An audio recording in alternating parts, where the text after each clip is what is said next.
All right, let's jump right in. Let's do it. So you've said in past interviews that there was a time where you were busking in Central Park just to pay rent, and now you're making your Broadway debut. Have you had time to kind of reflect on everything you've accomplished? Oh man, a couple weeks ago I had an interview with Playbill.com. It was called Elevator Pitch, and so we were at 54 Below, which is a restaurant I used to work at, and I'm constantly having to take the train to Columbus Circle, and which is where I used to, take my guitar out and see if I could make a couple extra bucks. So being in the city that is constantly reminding me where I started and how hard I've worked, and I want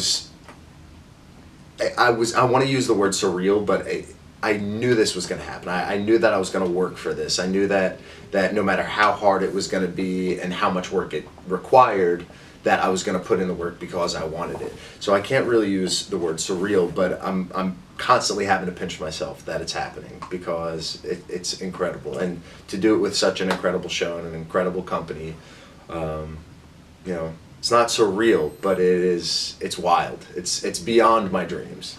Were there ever any moments of doubt, and how did you kind of overcome those? There's always doubt in this industry. And with the closing looming, there's doubt coming in, with every show, and I'm having a bit of trouble right now staying present. Not on stage so much, but actually off stage when I go home after the show and I have to check another show off, and it's like, all right, now we've got 18 now, so and it's just ticking down. But yeah, staying present is a requirement in this industry, because if you're thinking too far ahead, then you're gonna miss the moment that's right in front of you. And so the moments of doubt that set in, it just, you have to want this. You have to want this more than anything in the world. Whenever kids come to the stage door that are about to go to college, or young kids that are in a performing arts program in their local school, or people my age, and they ask what's the best piece of advice you've gotten. I say be a good person, work hard, because everyone's talented, and the only thing that will set you apart is how hard you work. But then the third thing is, you've got to want this more than anything in the world, because this industry's hard. It beats you down. But as long as you want it more than anything else, I know that I can't do anything else. I don't want to do anything else. This is the thing that I'm passionate about. This is the thing that I believe that I was put on this earth to do. And so it's that sort of stuff that I have to remind myself of whenever I get doubtful, whenever I start beating myself up about a bad audition or something, which there are lots of bad auditions. But yeah, doubt's inevitable, but it's how you work through that doubt and come out on the other side that matters. What is it like knowing that you're going to be the last actor to play Jerry on this stage, and does that bring any extra pressure? Not so much pressure. It's more excitement. I'm very excited for the people that are going to be coming into the theater the last few weeks, and getting to play Jerry is an honor, just as it is. But to get to close a company that has had such incredible artists playing this role. Evan Todd and Jake Epstein and countless other guys who were just phenomenal in the role. It's been incredible, and to get to close it, I'm hoping Carole comes to see the show, and also now people are getting to come see it, because it was always that show that I think people were like, I'll get around to it. But now that it's closing, people are coming to see it. So I'm getting to tell this story for packed houses, which has been freaking incredible. So yeah, being the last Jerry is pretty freaking cool. You played a lot of iconic figures in music history. How have those experiences prepared you for this role? Yeah, I've been very lucky. I've gotten to play some pretty cool guys in some pretty cool times and pretty cool stories. Bob Gaudio in Jersey Boys was a dream role and a dream show, and Jerry Goffin. It's funny. I feel like I have a thing with singer-songwriters.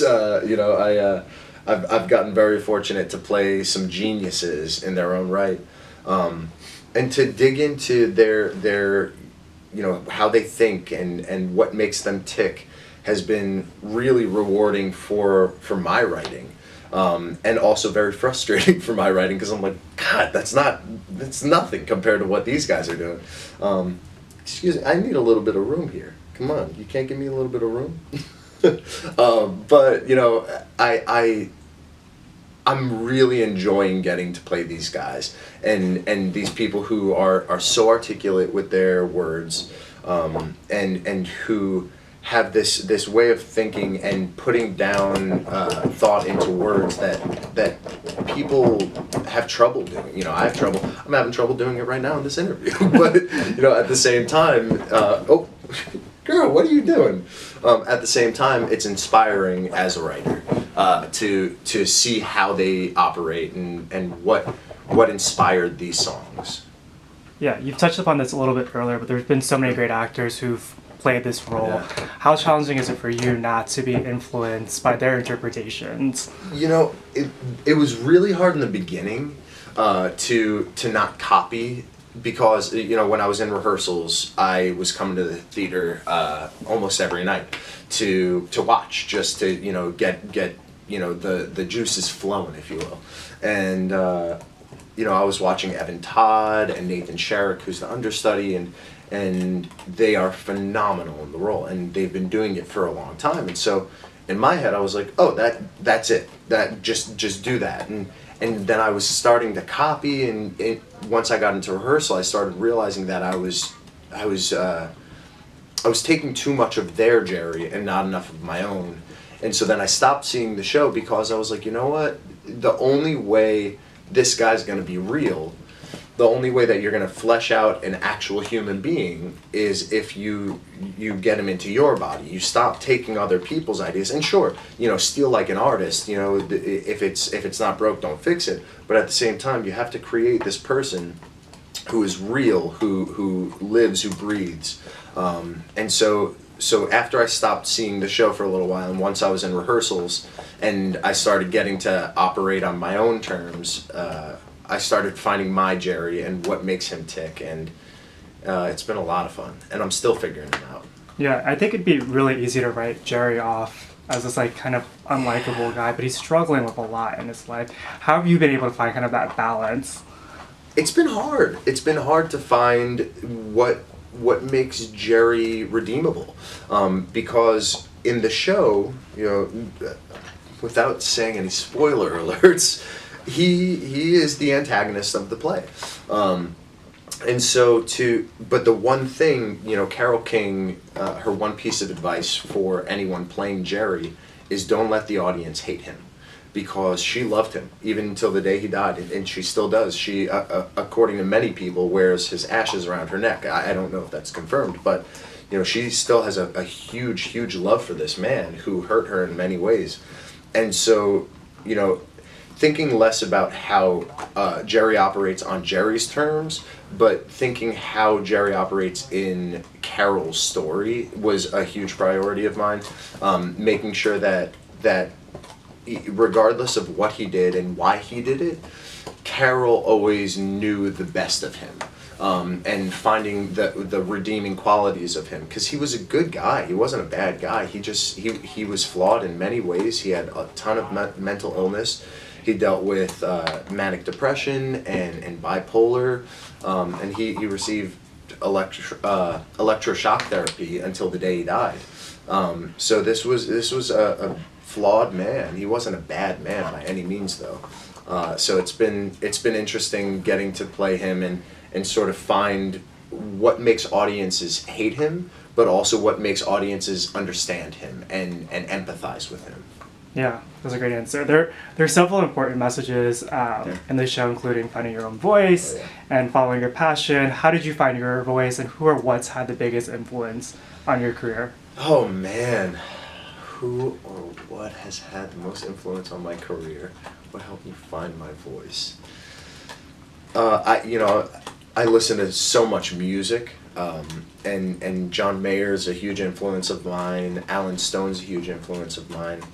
Frank Sinatra and Dean Martin are huge influences. And also, my parents taught me, to be who I am and to love everyone and all of that stuff. You know, I've been very fortunate that everyone in my life has pushed me and brought me to where I am, and that is not lost on me in any way. I would not be where I am today without every single person in my life, whether it's, you know, my choir director in high school was a huge influence on me. Ronald Corbin taught me, you know, to be a gentleman and to treat everyone equally and to treat people with respect. My theater mentors in high school, Jennifer and Peter Jones at Starstruck Performing Arts Center, taught me discipline and work. You know, everyone at my college, you know, I can go on and on about all of the people who have influenced me, but you know, that's sort of what got me where I am today, and that's what has molded me. And as a performer, you know, I think that I bring a lot of myself to my work. So I have everyone to thank for what I do, because there's a lot of Cory in everything that I bring to the table, and I'm proud of where I came from. You've said in previous interviews that you eventually want to release an EP. Is there any updates on that? Oh man, I said it out loud, and so now I've got to follow through with it, right? You know, I have a bunch of songs. I have maybe 6 songs that I'm proud of, that I want. What? I have about 6 songs that I want, you know, the world to hear, but I don't know if it's one collective, cohesive album. And I know that an EP is sort of just, you know, here's what, you know, what I do. But part of me wants, you're having a lot of trouble here, girl. Part of me wants my first EP, you know, my first take, my first shot, to be one thought, really. And sort of the songs that I have now are a little bit of everything. So I'm trying to find the through line right now. But once I do, I'm hoping that I'll be able to find that through line by middle of next year. That's my goal, because my goal was ultimately release it by the end of 2019, but then Beautiful happened and I got a little busy. As an actor, knowing that there's an end date in sight, Mm-hmm. does that change anything about the process or your experience? You know, as I said earlier, it's a bit challenging to stay present, which is, it feels ridiculous to say, because, you know, so many people want to be on Broadway, and I've always wanted to be on Broadway, and it's my Broadway debut. But with that, you know, this is the side of it that they don't teach you in school, that people don't really talk about, is that, you know, even once you get it, there's stuff that gets in the way, you know, closing date, and so that makes it hard to stay present. And so with the closing date looming, it doesn't so much affect my onstage life, well, besides the fact that I'm trying to enjoy every moment of it, but really what it's affecting is my offstage life, and you know, how I'm operating and thinking about, oh man, what's next, and all of that sort of stuff. But you know, I'm enjoying every second, and it's in fact making me enjoy being here more and being with the people more. And collectively, we are all, you know, we're 2 months away from closing this show, and so we're all bonding over that. And having just joined a month and a half ago, I'm getting to hear stories from people that you know that have been here from the get-go, people who were here from the out-of-town trial, and hearing the stories of how the show was created, and you know, how things changed, and how people changed parts of the story, and people changed characters, and all that sort of stuff. It's been fascinating hearing, you know, the trajectory of this show, and the stories that have built such a beautiful story. When October 28th rolls around, what's going to be the biggest takeaway from this experience?